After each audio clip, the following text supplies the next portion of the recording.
Hello, my name is Jeremy Akers, Jeremy Nathaniel Akers, and I want to talk to you about the liberating structure, impromptu networking. And because it's so goddamn simple, and we'll be done with this so fast, we're going to do some bonus action about how to debrief making use of liberating structure. So how do you use impromptu networking? Well, the important point to note is sort of why. And that's because impromptu networking is a really great pattern to help refine thinking and connect the dots in a sort of unconventional way. It's also really good for pumping up the energy level, and like I said, it's just dead simple. So again, the nuts and bolts is you respond to the same question, topic, or prompt, the invitation and liberating structures jargon, in a one-on-one interaction that is 5 minutes in length for 3 times in a row. So that means different partners, same question, 5 minutes, 3 times. I know, it's so simple. Same question, different partners, 5 minutes, 3 times. 15 minutes, bang, you're done.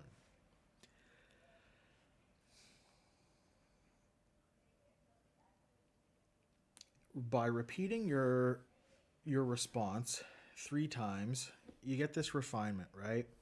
The first time, it's sort of a little bit of thumbs and all left feet. The second time, you kind of get it. And by the third time, like, you're cracking on because it's just sharp. At the same time, what you'll notice is that every person you talk to, you're going to end up integrating their information into your explanation over and over and over again.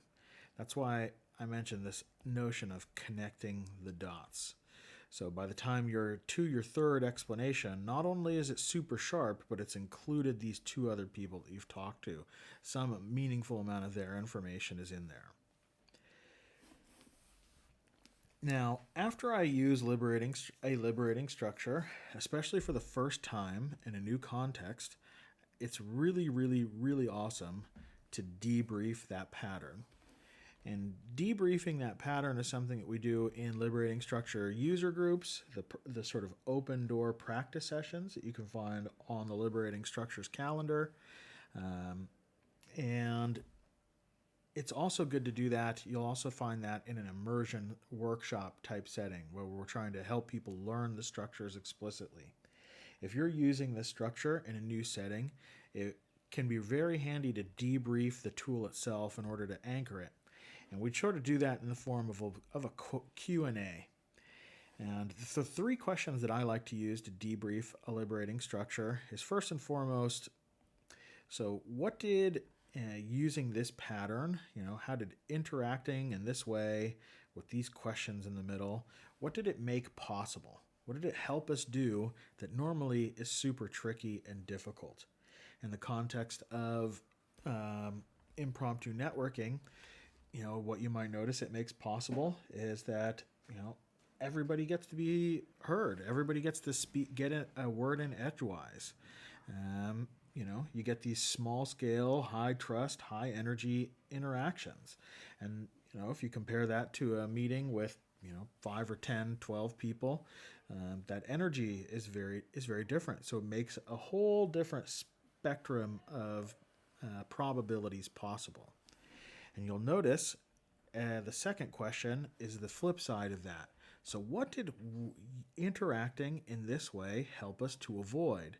Again, this is a very, very challenging question for most everybody, but think about anti-patterns that we were successfully able to navigate around.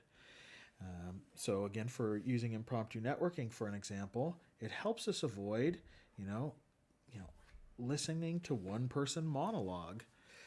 It helps us avoid, the goat rodeo, the unstructured group conversation where the loudest voices dominate the space. These are the type of anti-patterns we're looking to surface when I ask the question, what does the liberating structure help us avoid?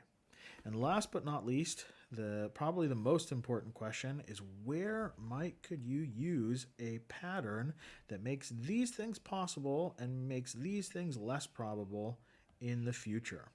So what is a setting and environment? You can think about this as a 15% solution. Where do I have the autonomy, authority, and agency to act with no additional resources, power? Where is in my ability to influence the norm to try out this pattern for the very first time? Working through these questions in this sort of Q&A format, just going around the circle, seeing what pops up in about 10 minutes will help anchor the tooling so that people increase their action potential and the probability of using it in the future. So this has been Impromptu Networking, plus some bonus action on debriefing. My name is Jeremy Nathaniel Akers. Thanks so much for your time, attention, and energy.